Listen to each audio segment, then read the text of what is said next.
룻기를 참 다각도로 읽게 됩니다. 읽을 때마다 새롭고 또 뜻을 살려 읽다 보면 새로운 은혜를 주셔서 설교를 준비하는 저부터 적용하고 돌아보며 준비하게 됩니다. 하나님의 말씀은 참 깊고도 오묘합니다. 비밀스러운 듯 닫혀 있다가도 콕 찍어서 하나씩 하나씩 보여주시고 알려주시는 그런 은총을 경험하게 되니까 마치 하나님과 대화하는 것만 같고 인격적으로 주님의 음성을 듣는 것만 같습니다. 오늘은 룻기 3장을 읽습니다. 오늘 설교를 저는 준비했으니까 알지 않습니까? 근데 오늘 앞에 찬양하고 기도하고 또 특순을 이렇게 하시는데 이렇게 다 맞춰서 하셨지? 이런 생각이 들거든요.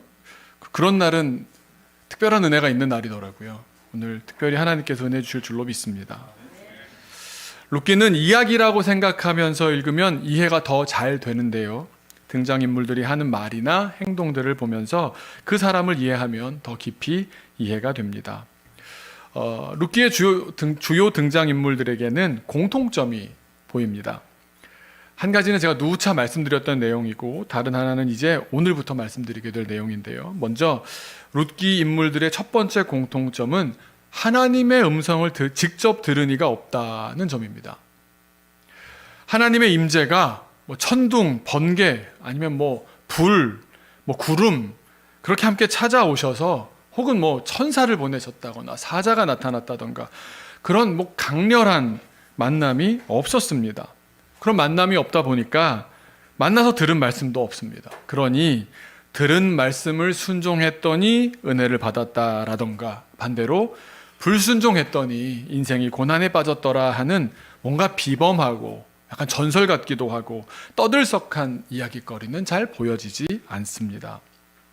그런데 그렇다고 해서 하나님께서 크게 역사하지 않으신 것 같다고 해서 그 인생길들이 인간끼리 고만고만하게 사니까 순탄했다거나 평범했던 것은 아니었습니다. 세상살이는 그때나 지금이나 그 자체로도 이미 충분히 힘듭니다. 룻기 인물들의 삶이 어떻습니까? 참 고단하고 가슴 시린 이별이며 상실의 아픔이 가득하고 도무지 예측할 수가 없고 그래서 오늘날 우리네 인생과 참 비슷한 겁니다. 하나님께서는 직접 말씀해 주시지는 않고 대단한 역사적 사명으로 사는 것도 아니지만 아픔 한 자락 다 깔고 하나님 바라보며 사는 인생들 아닙니까? 다들 문제 하나 없고 승승장구하고 꽃길만 걷는 사람은 제가 짧게 살아봤지만 거의 없는 것 같습니다. 룻기 인물들 인생의 첫 번째 공통점은 하나님께서 개입하지도 않으시고 큰 역할을 감당해 주지도 않으시는 것 같다는 점입니다. 요즘 표현으로 하면 존재감이 너무 없다라던가 혹은 또 방송가의 표현을 빌어보자면 분량이 거의 없으신 하나님처럼 느껴집니다. 두 번째 공통점이 있습니다. 두 번째 공통점은 이렇게 하나님의 역할이 미미한 것 같은데 다들 자기 인생에 있어서 대역전극을 맛보고 산다는 겁니다. 아니 분명 얼마 전까지만 해도 빈곤, 죽음, 상실, 좌절, 절망으로 점철된 인생의 루저들, 패배자들이었는데 패자 부활전이 시작됩니다. 어떻게 된 걸까요? 소망의 언덕을 기어이 오르고 오르도록 하나님께서는 보이지 않는 손을 통해서 길을 인도하시고 든든한 버팀목이 되어주시고 만날 사람을 예비하시는 겁니다. 그래서 우리는 우연과 마침이라는 시간을 통해서 그 시간을 지나면서 하나님의 시간 경험하게 되는 겁니다. 마침 소망의 언덕으로 오르는 나지막한 길을 만나 올라서게 되고 그제서야 그간의 우연한 만남들이며 예비된 일들이 이게 결코 우연이 아니었구나, 하나님의 예정하심이었구나 깨닫게 되고는 합니다. 우리가 하나님의 손을 내 눈으로 본 적은 없는데 그 손의 권능은 느껴지지 않습니까? 세상 방식으로는 설명할 수 없기에 우리는 이걸 은혜입니다 라고 말합니다. 그러니까 한마디로 정리하자면 룻기의 주요 인물들은 하나님은 안 보이시는 것 같은데 다들 하나님 은혜 덕분에 전화위복, 복된 삶을 살아갑니다. 하나님은 우리와 이 세상을 보이지 않는 손으로 지금도 다스리고 계시기 때문입니다. 자, 자, 그렇다면 룻기는 그런데 우리가 이 룻기로부터 나는 무엇을 배울까 생각해 봐야 하지 않겠습니까? 보이지 않는 하나님은 과연 내 인생에 어떻게 개입하시고 역사하실까 궁금하지 않으십니까? 내가 어떻게 살아야 하나님께서 내 인생도 인도하시어 마침내 궁극적으로 승리하는 패자 부활전 살아낼 수 있을까? 그런 인생 살 수 있을까? 궁금하지 않으십니까? 이 질문에 답하기 위해서 다시 한번 룻기 인물들의 공통점을 찾아보고자 합니다. 좀 다른 관점에서 보는 건데요.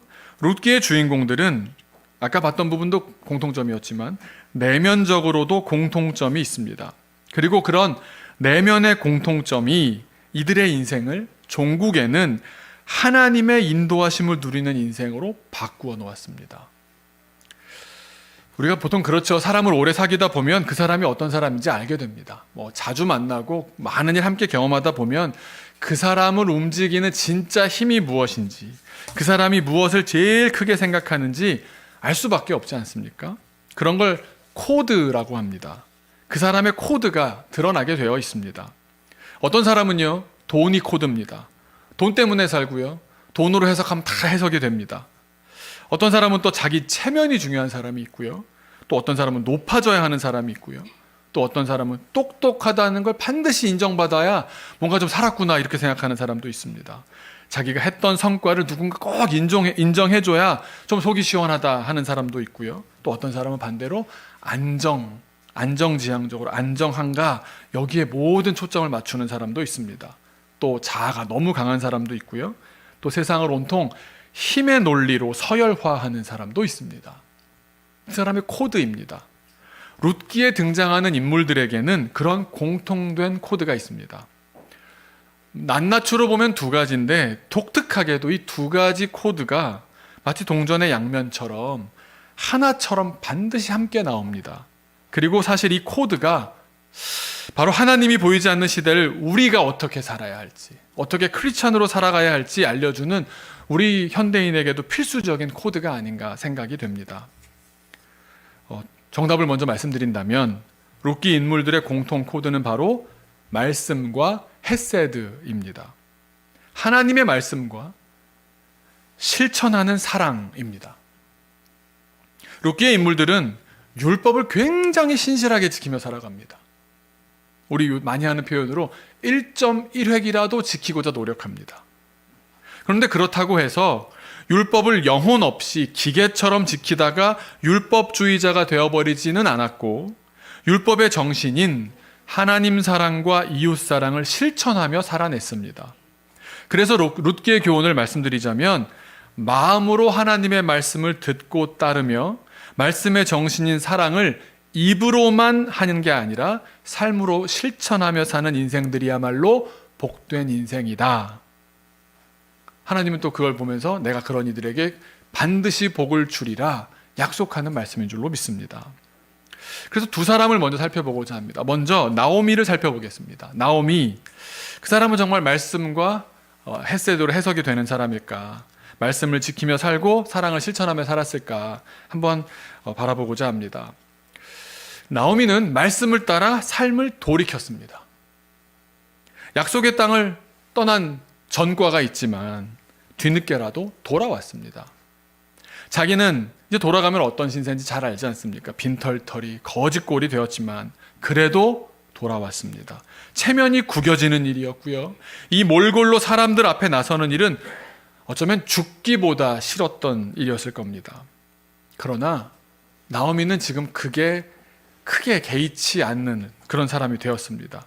왜냐하면 나오미를 움직이는 힘은 사람들의 시선이 아니었기 때문입니다. 나오미를 움직이는 힘은 한 축은 하나님의 말씀이었고 다른 한 축은 사람에 대한 사랑이었습니다. 그래서 약속의 말씀을 따르며 하나님의 사랑 안에 거하는 것보다 중요한 일은 없었을 뿐만 아니라 며느리에게 하나님을 아는 인생이라는 이 가장 귀한 축복을 선물해 주고 싶었기 때문에 사람들의 시선과 평가가 정말 끔찍할 정도로 두려웠지만 그걸 더 큰 사랑으로, 더 큰 말씀에 대한 의지로 이겨냈던 겁니다. 또 나오미는 말씀을 의지해서 룻을 마음 다해 사랑으로 축복했습니다. 사랑하면 사랑하는 거지 무슨 말씀을 기준으로 사랑하느냐. 내용을 보니까 제가 그렇게 알게 되었습니다. 다들 아시겠지만 이제 이삭을 주우러 아무것도 먹을 것도 없고 인생의 최아래 최저 바닥 지점에서 룻이 혼자서 이삭을 주우러 나갔는데 간 길에서 큰 은혜를 받아가지고는 보리 한 자루를 가득 안고 돌아왔습니다. 그리고 그 얘기를 자초지종을 들어보는데 그 은혜를 베푼 사람이 다름 아닌 친척 보아스라는 말을 듣습니다. 그러자 나오미가 어떻게 합니까? 1절에 뭐라고 합니까?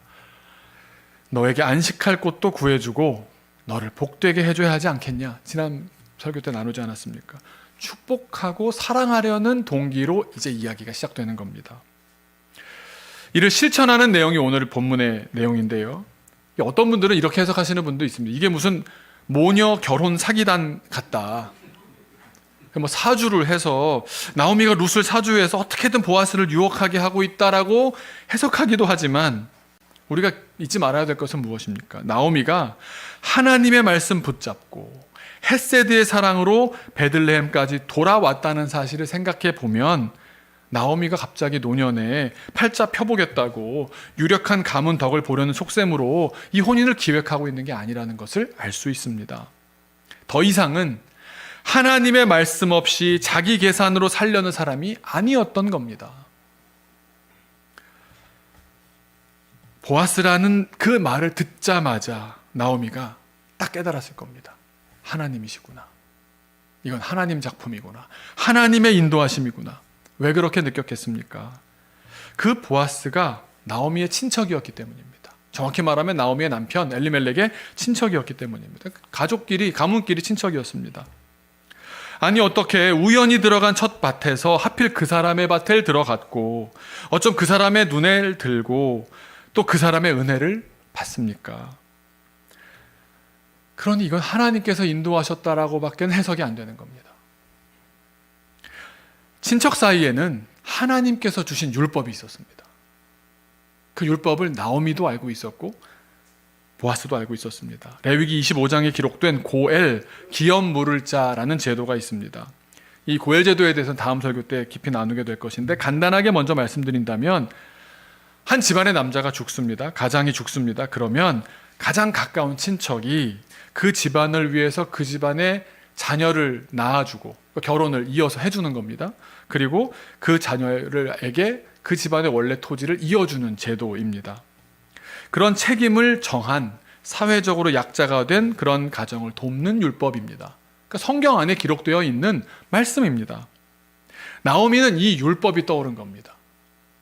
이 율법에 근거해서 다시 말해 하나님의 말씀에 근거하되 보아스와 룻이 나이 차이도 있고 망설일 이유도 많고 하니까 보아스가 자기가 그렇게 하기는 너무 욕심 있어 보이고 그럴 수 없지 않겠습니까?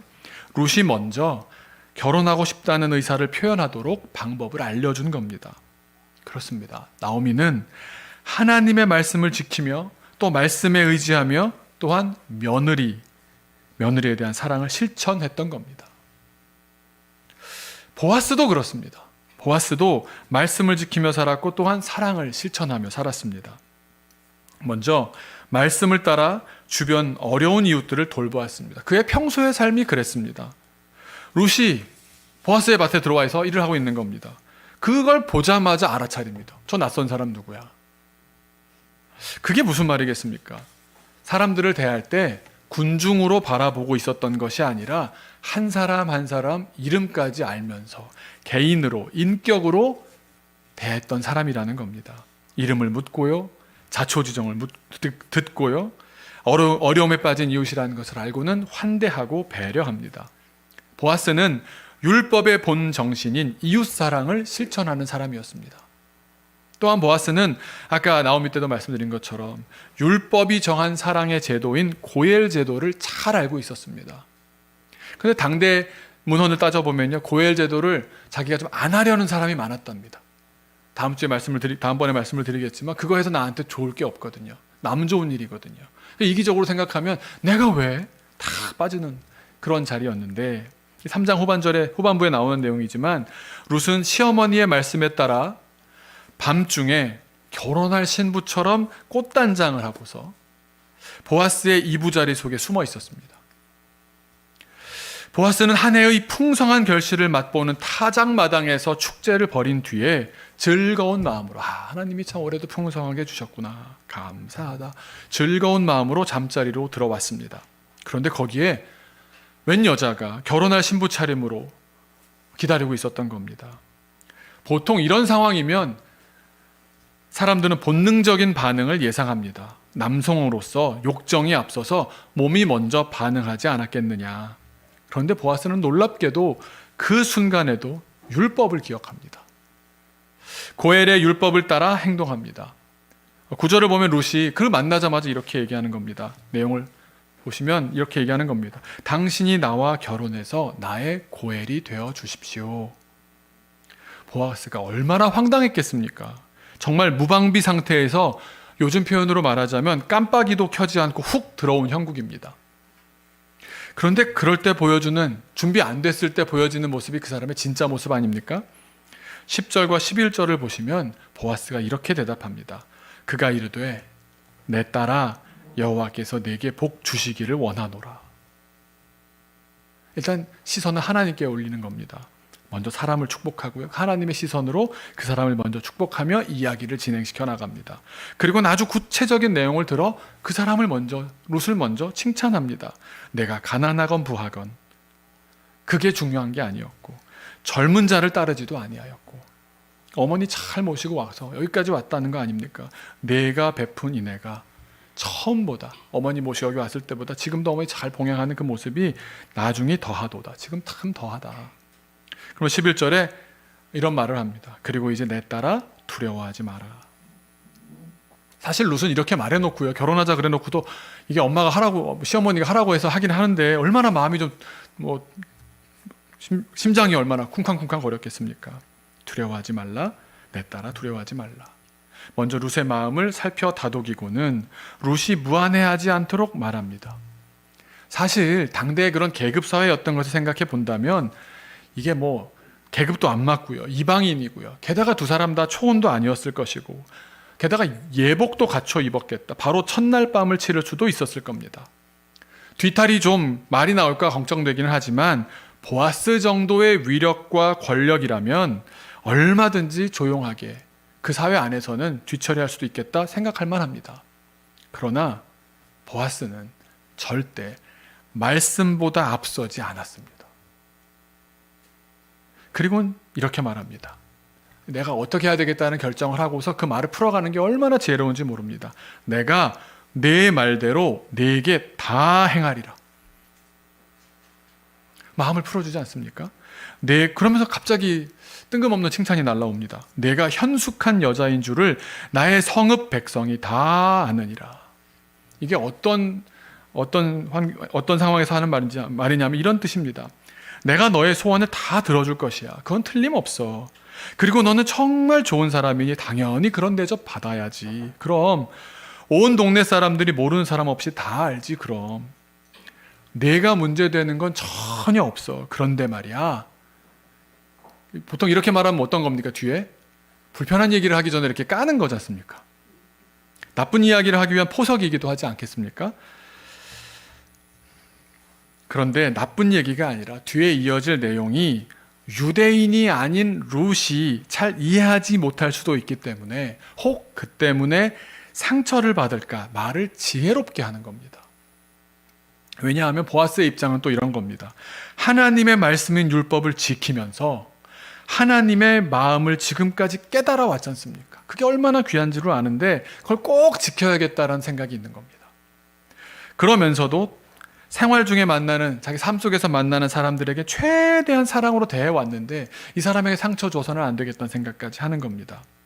그러기에 지금 자기는 율법보다 앞서서 자기 마음대로 결정할 수도 없고, 그러면서도 또 룻의 마음에 상처를 줄 수도 없는 겁니다. 그래서 이렇게 표현을 합니다. 허락하지도 않고 거절하지도 않고 보류하면서 그녀의 마음을 안심시킵니다. 룻의 마음도 충분히 배려하는 모습입니다. 그리고 그 다음에 차근히 설명하며 이해를 시키는 겁니다. 12절을 보시면 내가 기업 물을 사람 맞아. 맞아. 참으로 나는 기업 물을 자이나 그런데 내가 정하는 게 아니야. 기업 물을 자로서 나보다 더 가까운 사람이 있어. 우리를 사랑하신 하나님께서 정하신 율법을 따르면 고엘이 되는 데는 순서가 있어. 순서가 있어. 나보다 더 가까운 친척으로 우선적인 고엘될 사람이 한 분 있으시니까 그분의 의사를 확인하기 전까지는 내가 먼저 율법을 무시하고 덤벼들 수는 없단다. 이 뜻입니다. 말씀도 지키고 사랑도 실천하는 모습 아닙니까? 그 사람을 첫 고엘로 정하신 하나님의 뜻을 거역하지 않으면서도 그가 고엘이 되지 않겠다고 선언한다면 자기는 꼭 반드시 너의 고엘이 되겠노라고 약조하는 겁니다. 그 룻은 얼마나 좋았을까요? 아마 이때 벌써 룻은 마음을 다 빼앗겼을 것 같습니다. 보아스는 욕정으로 눈이 멀 수도 있었을 그런 순간에도 말씀을 먼저 떠올렸고 말씀보다 앞서지 않으면서도 상대를 충분히 배려하고 살피는 사람이었던 겁니다. 보아스를 주장하는 것은 육체의 정욕도 아니었고 권력이나 위세도 아니었습니다. 보아스는 우리를 사랑해서 주시는 하나님의 말씀을 조금이라도 더 잘 지키면서 내가 만나는 사람들 한 사람 한 사람 사랑하며 사는 사람, 그 삶을 즐겁게 살아가는 사람이었던 겁니다. 이런 보아스였기에 하나님께서는 믿음의 연단을 거친 사랑하는 나오미와 룻을 선물로 허락하신 게 아니겠습니까? 또 하나님께서는 과부가 된 시어머니를 10년 넘게 헷세드로 홀로 봉양하면서 한결같이 사랑하고 또 유대 땅까지 와서 유대인의 율법을 알려줄 때 그 말씀 그대로 순종하는 룻을 보시며 보아스를 선물로 주신 게 아니겠습니까?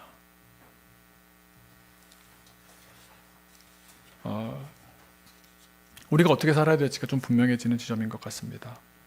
아까 광고 때 잠깐 말씀드렸던 것처럼 12월 4일 소연이가 입원을 합니다. 입원해서 다음날 혹은 다다음날 큰 수술을 할 것 같은데요. 그게 뭐 아파서 하는 건 아니고요. 이제 해야 될 때가 돼서 하는 건데 할 것으로 알고는 있었지만 이제 그때가 된 겁니다. 소연이의 몸은 척추가 바르게 자라질 못합니다. 휘어집니다.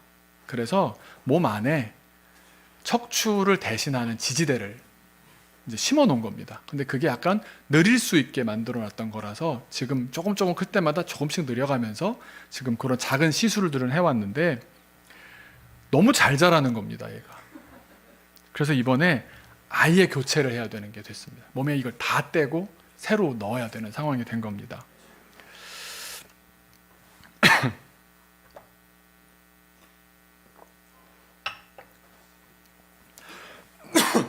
제가 지난번에 한번 설교 드렸던 것처럼 소연이가 앓고 있는 병은 태아일 때 사망률이 80%입니다. 태어날 확률이 20%고요. 그런다 하더라도 태어나 1년 안에 죽을 확률이 50%입니다. 그러니까 지금 소연이는 살아있다는 것 자체가 10%의 기적입니다. 90%의 불가능을 딛고 10%의 기적으로 살고 있는 어린이입니다. 그런데 얘가 이렇게 잘 자라는 겁니다. 큰 수술을 앞두고 있다 보니까 걱정이 참 많습니다. 저희가 뭐 당연히 재정도 걱정입니다. 이게 뭐 보험으로 될 수 있는 범위를 넘어서는 일이 워낙 많아서. 그런데 희한합니다. 우연히 연락이 와서 때마침 MBC에 출연하게 되었습니다. 우리 교인들 가운데 강남 연동교회를 포함해서 방송 출연이 제일 많은 사람은 소연입니다. 그리고 또 그 방송이 MBC에도 MBC 에브리데이 이런 여러 채널이 있잖아요. 재방 하면서 계속 녹음이 된다고 합니다. 그리고 또 2월에는 내년 아마 봄 정도 될 것 같기도 하는데 미랄복지재단에서 또 일정이 잡혀 있습니다. 그 시기가 어쩜 이럴 수 있는지 모르겠습니다.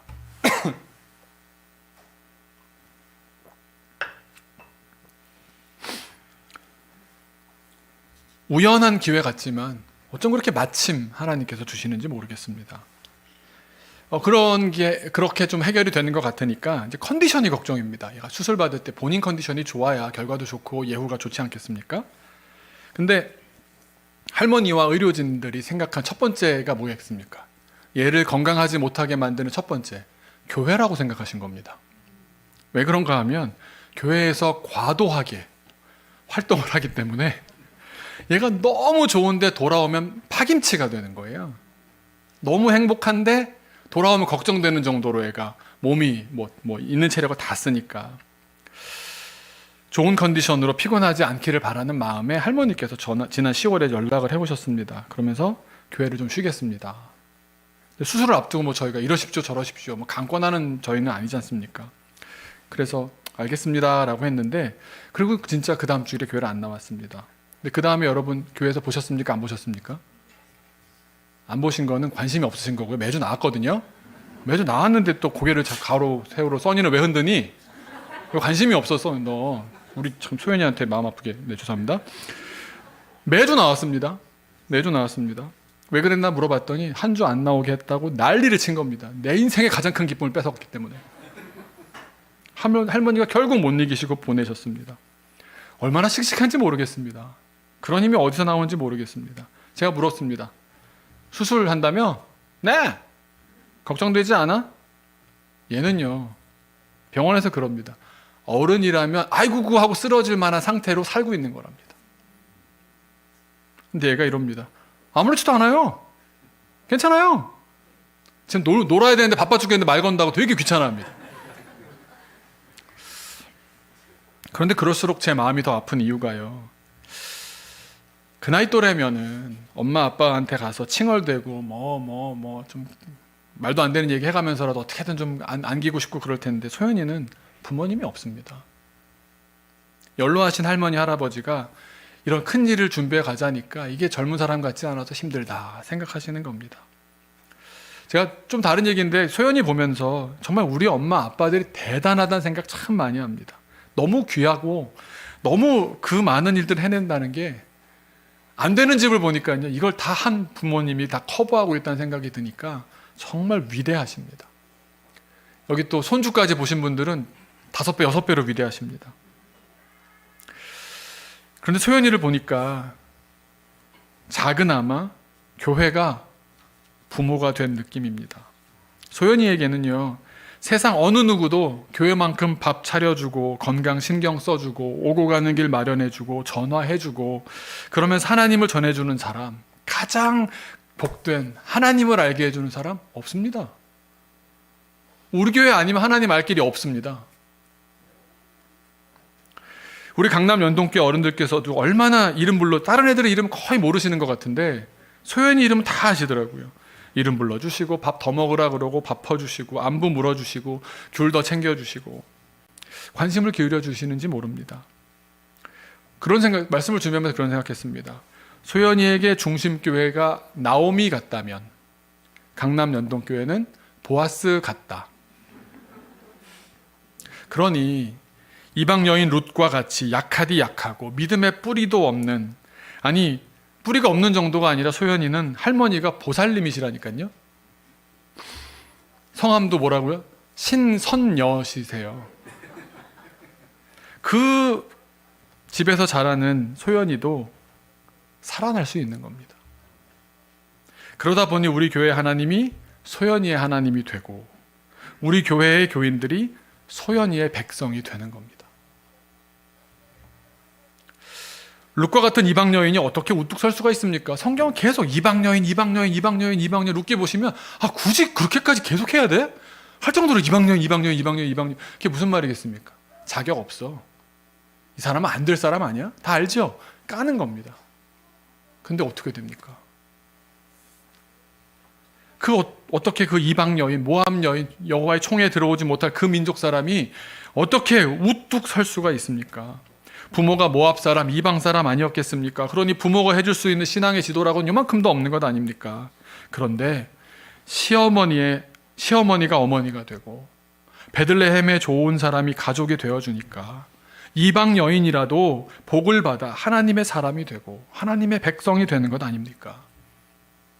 말씀을 지키며 살아가는 사람들, 사랑을 행동으로 보여주는 사람들이 같이 있게 되니까 우뚝 설 수가 있게 된 겁니다.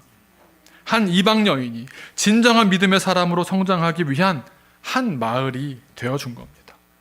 잘 아는 속담 아시죠? 한 아이가 자라려면 한 빌리지가, 한 마을이 필요하다고. 이것이 바로 하나님 나라의 생태계입니다. 말씀 지키는 그 노력하는 사람들, 사랑을 실천하려는 그 사람들, 그렇게 나오미들과 보아스들이 사는 땅에선 생명들이 쭉쭉 자라납니다.